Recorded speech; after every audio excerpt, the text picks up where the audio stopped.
Hey folks, we are live. It's me, John Caspian, And I'm Joseph Collins. and we are going to talk about our top 5 most hated gameplay mechanics for board games. So sometimes, you just have to get a little rant off your chest because sometimes you play certain games and it's not that the game itself is bad as a whole, but sometimes there's just a part of a game that you're just like, oh, why? And so Joseph and I, you and I talked a little bit about this. We talk about it from time to time, but I thought that, sometimes before the holiday, you just want to get some things off your chest so that you can go into Christmas and, have a great time and not worry about it. It's kind of cathartic to have a little release. So make sure that you share your top 1 or 2 most hated mechanics in the gameplay, just ones that irk you personally, because it doesn't have to be a universally bad thing, right? Certain gameplay mechanics, most people are kind of like, oh, whatever, it's part of the game, but sometimes as a person, you're just like, I don't like that one, I wish it never to be played again. You know what I mean? Joe? I think his computer froze. Yep. I think that's what happened. So I'm going to go on me, and I'm going to start this off, and he'll contact me again. Ah, look at that. All right. So we started off with the number 1 mechanic that we can think of, which is player elimination. Right. So for a lot of players, the whole point of playing is to be able to keep playing. And so what happens with player elimination is you get to where you get like halfway through a game, and then suddenly, bam, you get knocked out. That sucks so bad. Like, you just want to keep on playing. So there's a lot of games that don't eliminate the player, but there's quite a few of them where you could just be gone halfway through, like a 4-hour game, or even sooner sometimes, right? So player elimination is not so bad to me when you have a shorter game, and then you just get blown away, halfway through certain games, and like, why? Ah! I think Joseph's trying to message me here. He wants to get back in, hopefully. I think his computer crashed. Yep, that's what it looks like. Number 2 we have here is the whole idea of having rolling and moving kind of being independent from what the player can control. So what I mean by that is the classic Monopoly thing, or the classic old school games of being on a track and just going where it dictates that you go. So that's an acceptable gameplay mechanic in general, but I think that that's maybe sort of an older mentality of how board games were designed in the past. Just like in Monopoly, you have to go around the track over and over again, and a lot of your luck is simply dictated by the dice roll. And it's a huge part of the gameplay for Monopoly is if you roll a 1, that's all you get. If you roll a 5, that's all. And it's not that there's a problem with that, right? So, like, I don't know. There might be certain games that aren't such a problem, and it's kind of fun. But in general, for me personally, it's kind of irritating when I have I have to move exactly how the dice dictates all the time, and I have no choice about the matter. Probably my personal number 1 thing that I try to avoid games that utilize that as a major part of the mechanic. So I probably haven't played Monopoly in 15 years, I want to say, but I certainly have played games with a similar idea of maybe like Life might be okay, I guess. But things that Talisman is actually a good one. So you get choices based on what you do, but you're not, you're forced to either go one way or the other. Like, you're not forced to go to the left or the right. You can choose left or the right. And then I think that's after you roll. So you can roll and say, okay, well, I can go 4 spaces to the left and land on a city, or I can go 4 spaces to the right and land on a forest. So that's not such a problem for me. Number 3 we have over-reliance on the odds or the RNG. If you don't know what RNG means, it means random number god or random number generator, some people like to say. But all it means is that you have a certain percentage chance of rolling any number on a die. Whether if it's a D6, you have a 17% chance of hitting any one of those numbers. And so when a gameplay relies overly much on it, that means it's reduced the amount of player choice that they get to make, and then it's forcing you to basically just roll with whatever you rolled with. Huh, that was bad. I'm sorry, bad pun. No, bad. So you basically just have to go with whatever you rolled with, and rather than making it part of maybe a chance mechanic or a push your luck, things like that, it's okay, well, roll and see what you get. I don't like that. That's not the most fun thing to me. The cool thing about the newest games like Dice Forge that's really cool to me is it starts off with low odds or low numbers, let's say, on the dice that you get. And the cool thing about the dice building games is that you might start off with ones on all of the facings, and then as you roll, you get to gradually upgrade, which increases your chances of getting higher numbers. You can do what some people do like me in Dice Forge, which is where you basically take lower numbers and you add a bunch of them for the different dice. So let's say you have 2 dice that you roll.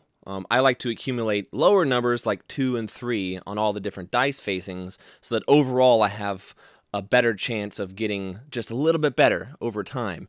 Otherwise, you could do it where you get so you save up your money for a 6 or an 8 on one facing. And then you still, you have a low percentage of hitting it, but when you do, it's like winning the lottery, right? And so that kind of stuff I don't mind so much, but over-reliance on the dice to basically make choices for you, it's just can be irritating sometimes. Let's see if Joseph is about ready to get back on here. Give him a call. Maybe? Nope. Computer's still crashed. Let's see. Going back over it. Number 4, lack of paths to winning. Okay, this is one of Joseph's for sure. So when you have more complex games, gameplay maybe that has a lot of varying mechanics that you can utilize, sometimes you actually are forced to have something as a win condition that doesn't necessarily make sense based on the gameplay. And Joseph, you said, and he would give an example if he was on right now, of basically there's a game, something like Catan or similar to Catan, where you're forced to get, I don't know, carrots. You have to farm carrots. So you can farm any number of things that you want, but one of the win conditions is to farm carrots. Right, and it's a similar concept. Like you can try to conquer the galaxy, but you also have to win based on 5 diplomacy points, for instance. And so, to me, the more complex the game is, the more variety you should have of being able to win it. Because things like Race to the Galaxy are awesome because you can go from the beginning and say, oh, let's see what we draw for our cards. You draw a military thing. Oh, okay, I'll try that out. Then you draw another military one. You go, maybe I can go for a full military route on this one. Then you might draw, I don't know, diplomacy or sort of an economy type card. And you go, maybe I can combine them, or maybe I can, win still through military, but this economy card is really powerful. And you can end up, as you go, choosing the one that sort of gets you victory versus you have to win with X. So that's the big one for, especially not so much with the big 4G games because they're pretty good about that, but with certain games that you want to be able to have that freedom of choosing how you win, and it should be satisfying, right? My personal number 5, and let me check on the one that we agreed was number 5. Oh yes, this one's a big one, huge. Worst game mechanics, and this is not just one mechanic for us. This is actually a combination of a lot of different mechanics. When you have a series of mechanics or a single mechanic that lends itself to alpha gaming, or I guess you could also say metagaming, and that's whenever you get a game where at some point it becomes really obvious that if you either have to alpha game, and alpha gaming basically means that one player can kind of mastermind what everyone should do, and they just sort of do what that player thinks they should do and they can win, right? And so it either happens in groups that I play with where you end up playing the game, and in order to win, you kind of need to have someone kind of mastermind over everything, or the player just kind of easily dominates because of the game mechanics, right? Some games don't lend themselves to alpha gaming. So, for instance, there's a couple where you don't talk to people and you're not allowed to do that specifically in the game rules, right? But oftentimes, especially with cooperative games, the biggest one I can think of maybe is like Forbidden Island or Forbidden Desert, where you have someone and they're like, okay, if we're in the corner and we have to get to the airship, and then you got the one player is going here, there, you go up there, and then I go over here, and as long as everything goes according to plan, we'll be fine. Now, maybe before, the other players weren't thinking that they would do that. Maybe, Jim Bob was going to go up, or maybe he was going to go toward the airship, or maybe he was going to do something you just didn't think about. And then you have the alpha gamer, or the quarterback, or any number of terms that we can come up with, right? And he's saying, no, but you need to do this, right? And that just doesn't make it fun for anybody. Like, I don't have a good time when I'm being told exactly how I should move. Some games, it's okay to do that because it's kind of like, well, let's make sure that we win and have a good time, but a lot of the times I want to still have a sense of independence. So any sort of mechanics or series of mechanics that really lend themselves to that, it really is pet peeve personally for me. Let me check the comments and see what you guys have put in. Let's see if we can get Joseph back. Random charge distances is a frustrating mechanics. Yeah, so Jeremy, for 40K, that kind of thing, absolutely. When you have positioning in games that are for war games, I think should not be nearly as random as some of them are, right? So I get, we have movement amounts, which are fine. I don't necessarily agree with the idea of charges should be a wide range. I don't have a problem if it's, say, you can charge 6 inches plus a smaller variation. That's me personally. I like to have a little more, like, people can run a certain speed. Like, if you have, I don't know, let's not even take 40K for an example, but let's say you have a bunch of pikemen. As an army general, you would know how fast they could charge in general because you've been training them. So why is it a huge variation? Right? And gameplay mechanics, someone else helped me out who thinks that there's just, no problem having a wide a wide range of charging, right? So anywhere from 2 to 12. Someone else give me your thoughts on that in the comments. We can have a conversation going on it, because personally I like a little bit more control of the movement. I don't mind complete randomness when it comes to shooting, complete randomness when it comes to melee. To me, that sort of represents, someone else. Like, even if you had a perfectly aimed shot, you pulled the trigger at somebody 300 meters down the range, they might duck or they might move by the time that bullet reaches them, or whatever it is you're shooting, right? So that kind of randomness, and that's not a problem. It's things that we really want to be in full control, things where you're not competing with each other, and this is particularly for wargaming, where I'm not competing for you. That RNG shouldn't be like as wild. I should have a better idea of what my success should be, or I should be in full control. So that really in movement it makes perfect sense. Oh, the dude walks over 5 inches over this way, or he walks 5 inches up that way. But if you're moving him and you have to take that wild chance, it just kind of feels, I don't know, it feels a little weird to me too. Joshua, D&D can be unfortunate combination of RNG and alpha gaming. The fun can quickly disappear when, like stated, you shouldn't do what you want to do. Yes, D&D can be any role-playing game, really, because ultimately, you're not an individual looking to be a hero necessarily. As a player, your character might want that, but as a player, you just want to have a good time and win, right? The ultimate thing is winning. It's not that every session should be about winning. It's just that when you're playing, you ultimately want to win. Because, in Act 2 of, Empire Strikes Back, they don't win that one, and they're trying, right? They're running away. They're trying to make sure that, Luke wants to go fight Darth Vader, wants to rescue his friends, and then they fail and get beat up again. And that's fine. I don't mind that. But imagine if, imagine if Obi-Wan as a Force Ghost was going to everybody and being like, okay, this is how we're going to beat Darth Vader. You're going to go over here and set a trap up for him so that when he comes in, he, ends up getting blocked in. And then Luke, you're actually going to jump down with 12 lightsabers because, I think that's how you beat Darth Vader, and you're going to do that. And then, oh, yeah, Leia, just make up something like, I don't know, you're Luke's sister. Yeah, we'll do that. And then that'll throw Darth Vader off just enough, right? Wink, wink. That doesn't work. No, that doesn't feel good, right? You want it to be a surprise.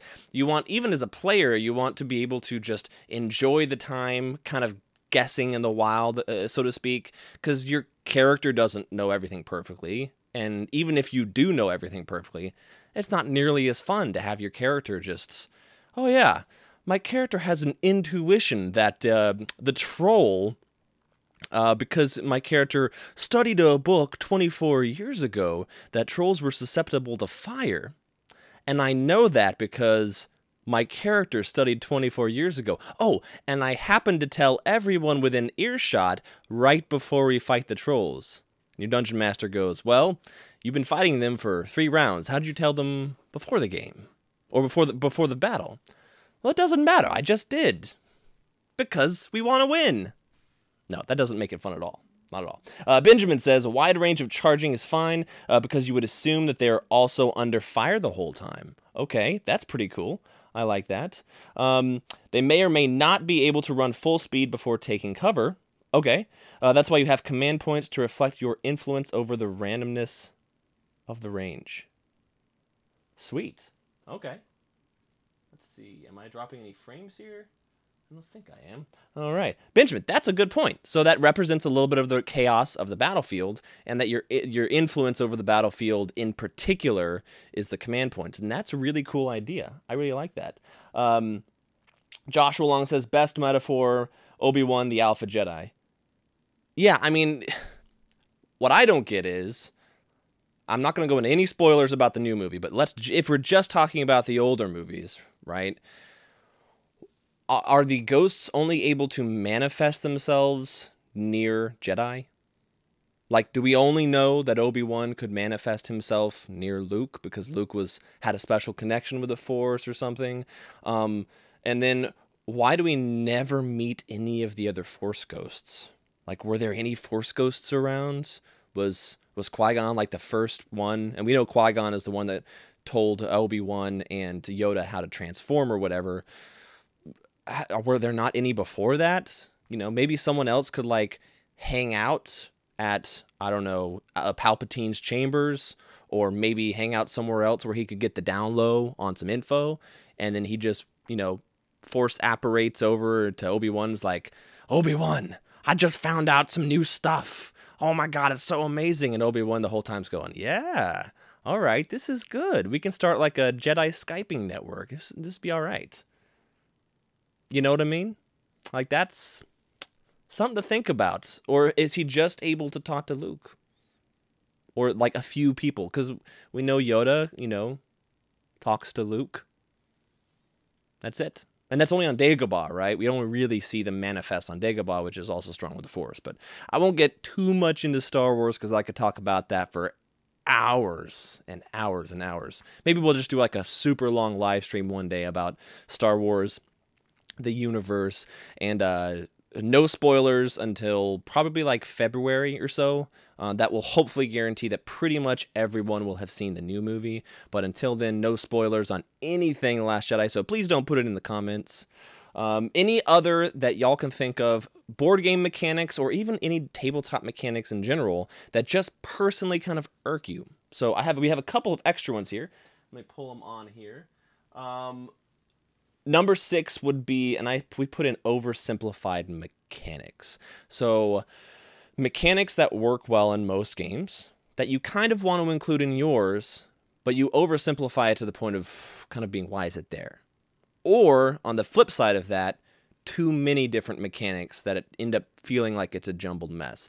One game that can come close to that for me is Dracula, Fury of Dracula. It can come a little bit close to, there's too much going on. There's too many things I'm trying to keep track of. I mean, it's fun. Don't get me wrong, and it's not by any means like a bad review of Fury of Dracula. It's an awesome game. If you haven't played it, you should definitely try. Find someone who has it, or you know, I don't think there's really online anywhere that you could play it, but it's a fun one for sure. But you know, you can get a sense of a good mechanic or a bad mechanic if utilizing it just feels like nothing. That's a good mechanic. You know, it just feels natural. It's a part of, you know, okay, you know, you roll this and you get this, or you do this and this is the result. a good choice mechanic is you can do one of these things to further along that path. Those are kind of the general good mechanics that, you know, they don't interrupt anything. They just feel like, oh, okay, I do this and I get that and life is good. A bad mechanic is one that really takes you out of the moment. It's almost like a bad moment in a film or bad scripting of a film, some elements of a film that are missing. When you're watching it, you go, well, I was with you until that happened, right? So the same thing with a mechanic. I was with you until you told me that I have to win with only this, this, or that. Even though I have the option of doing all these different things, I have to win with these fewer things. So that's the kind of idea of mechanic that can really, really be bad in the sense of, as a person, you're just not enjoying that game. And that's not to say the game's bad. You know, there's plenty of good games. There's plenty of good games that it's no problem, right? Like, okay, that mechanic's not great, but the game is fun, so I'm just going to go with it. And that's actually one advantage of doing house rules. So if you haven't done any house rules before, that's a great opportunity to try. House rules can be really hit or miss. They could be really effective and really fun. You could house rule certain things in Catan. I mean, that's a really good example of people who've done really successful house rules and made it really fun for them. And that's something that you do that can be interesting to play test the game in a different way. So if you have a lot of people who play Ticket to Ride, then you have different expansions for it.